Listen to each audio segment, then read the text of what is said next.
Welcome back into the GSMC Sports Podcast. We do have some breaking news right now as the Los Angeles Lakers have officially fired Darvin Ham. Now, I want to get into this, but I feel like we're going to do that a little bit more in the next segment. Right now, we're going to be talking about the Indiana Pacers eliminating the Milwaukee Bucks to move on to the second round. In our third segment, we're going to be diving a little bit more into off-season plans for the 76ers and the Bucks, and we're going to slide the Darvin Ham talk into that, so definitely stick with us for that. But on the note of this series between the Pacers and the Bucks, it was interesting. Indiana had a little bit of a scare on Tuesday night when they dropped what should have been kind of an easy game against a very shorthanded Milwaukee Bucks team, and it gave them an opportunity to potentially return. Lillard and Giannis were both out on Tuesday in Game 5, but Bobby Portis and Chris Middleton killed the Pacers. It seemed like they had discovered a little something defensively, and it just did not carry over to this game where, again, it was a scare because you look at this sort of younger Indiana team as well. They don't necessarily have the experience of closing out playoff series. Milwaukee, on the other hand, does, even though not at full strength, but a lot more veterans on that side. So things got a little dicey there for the Pacers. Damian Lillard did return last night, but it was not enough, and the Pacers end up sort of running away with this game, 120-88. 98 was the final score in this one, and I mentioned the defensive adjustments that Doc Rivers and the Bucks made in Game 5. It seemed like they had sort of bottled up the starting lineup of Indiana a little bit, as much as he was sort of unbearable with the antics and the post-game interviews and such. But Pat Beverly, I did think, did a really good job defensively against Tyrese Halliburton for what it was worth. Halliburton, still a great player, obviously, just doesn't seem like he has that same level of offense right now. Now, he's dealing with a back injury as well, so I'm sure that plays into it to some degree. He hasn't looked fully healthy since he missed all that time during the regular season with what I believe was a groin injury. And, I feel like at his core, Halliburton is a little bit more of a conventional point guard, but he just got red hot shooting-wise and scoring-wise during the course of the early regular season, especially during that play-in tournament where he was sort of making his case for one of the best point guards in the league, and he still is in that conversation, but definitely not wearing the crown as things currently stand.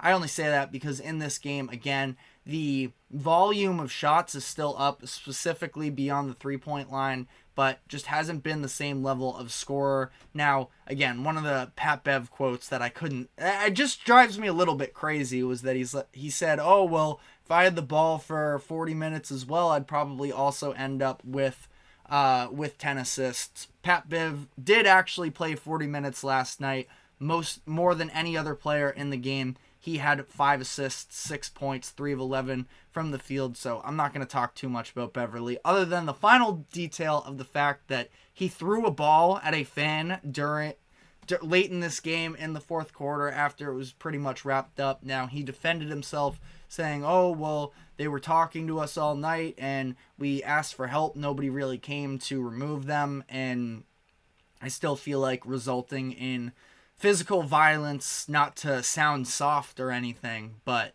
that's never the answer, especially when you are an NBA player that's getting paid millions of dollars to play a game. Part of it is dealing with hecklers, and you know what?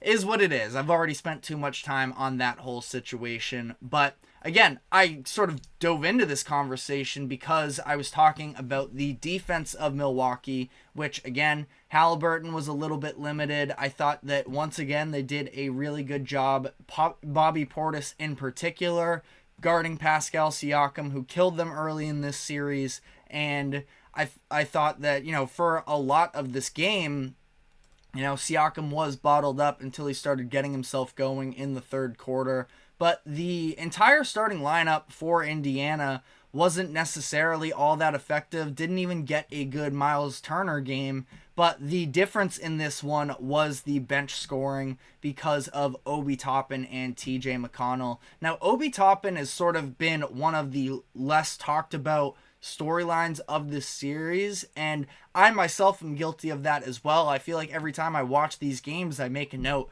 Toppin is having a real effect off of the bench. He's usually the first sub in for Indiana, usually the first sub in the game for a lot of these matchups, and he just opens up the game for them in a lot of interesting ways, specifically running the break. It seems like he fits in flawlessly there. He and Tyrese Halliburton seem to have a really good connection there, and he has just been so effective for them. So he ends up scoring 21 points in this game. In the first quarter alone, I believe that he scored 9 in his first 7 minutes, or it was something along those lines. He put up a similar type of performance in game 4 as well that I noticed. It was 9 points in the first quarter. TJ McConnell added 6, and McConnell was the one who really, I thought, Toppin obviously great, but McConnell with the initiating too, the level of defense he was playing, he was absolutely tremendous. And when you're getting 41 points between two players off of your bench, typically in very good positioning there, but I just thought that McConnell especially, and I did really like the way that Rick Carlisle decided to use McConnell in that sort of feisty pest way that they do, and having him press full court. And they understood the difference between their own team and Milwaukee, that they are much younger, and no, they're not necessarily an elite defensive team. That's been the number one criticism, I feel like, of the Pacers throughout the course of the season. But they're feisty, and I thought that they did an incredible job putting the pressure on Milwaukee, never letting them breathe, and they don't necessarily have options outside of Damian Lillard to be in these full court press situations. Now, Bobby Portis broke out, I think, a couple times, and that is typically, the Bucks, other than that, though, just never made the Pacers pay for trying to put that full court pressure on them. And TJ McConnell ended up with 4 steals himself, had a couple steals from Andrew Nembhard as well, who was excellent in this series. The Pacers are just such a fun team, and I feel like that matchup against New York is going to be very physical in a lot of ways, and I think it's going to be a really good series. I know that the Knicks are obviously riding really high, but again, for a team that doesn't necessarily have a ton of depth options, you look at the Knicks last night, I think their first points scored off of the bench were Mitchell Robinson left wide open in the fourth quarter because the Sixers sent a blitz at Jalen Brunson, and Robinson ended up getting a dunk. But outside of that, they got one other Miles McBride 3 in that fourth quarter as well. That was a pretty timely shot.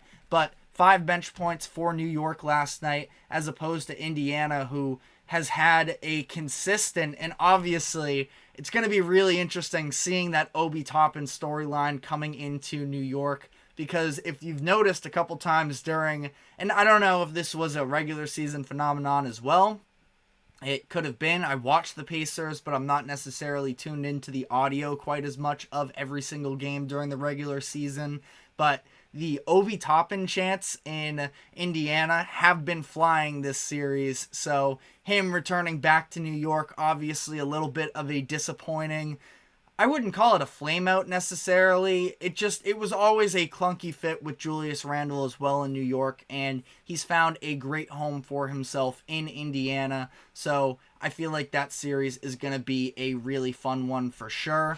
I was shocked to hear this stat. I heard it first when I was listening to the Ryan Russillo podcast, shout out to him, but I was listening to his podcast yesterday, and he said that Rick Carlisle hadn't won a playoff series since winning the 2011 finals, which blew my mind, so I had to go back and look, and yes, he had lost 6 series in a row since that 2011 finals against the LeBron Heatles, and that was just absolutely crazy to me. So I thought that, it's interesting. Obviously, there is that sort of conversation of, well, Giannis wasn't healthy, so would have been a different series with him. It definitely would have been a different series.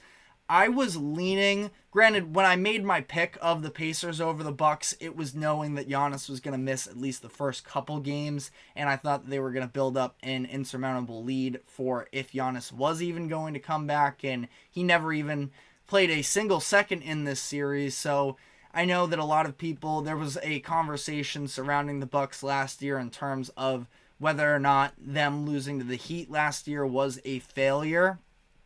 I still have a little bit of a hard time labeling it as a full-out failure because they didn't necessarily have a fair chance without Giannis, and Damian Lillard ends up missing a game as well, was hobbled in game 4 as well, where he stuck it out, but that's where he suffered the injury, and he just wasn't fully healthy from there. So it is just a very interesting sort of off-season ahead for the Bucks. That's what we're going to be touching on in our next segment. But I guess final thoughts on this segment, or on this series as a whole. I know we didn't have his most efficient series, or night that is, last night, but the sort of return of Chris Middleton was definitely encouraging to see, and we'll talk about how he fits into the Bucks' long-term plans when we get into their offseason in the next segment.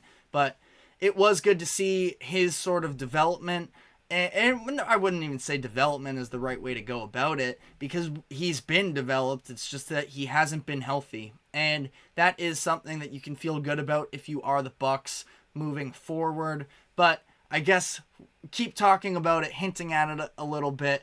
May as well just take our next break here, and when we come back on the other side, we're going to be diving into the offseason ahead for these teams. I also want to give my thoughts on the Darvin Ham firing, so stick with us, and we will be right back.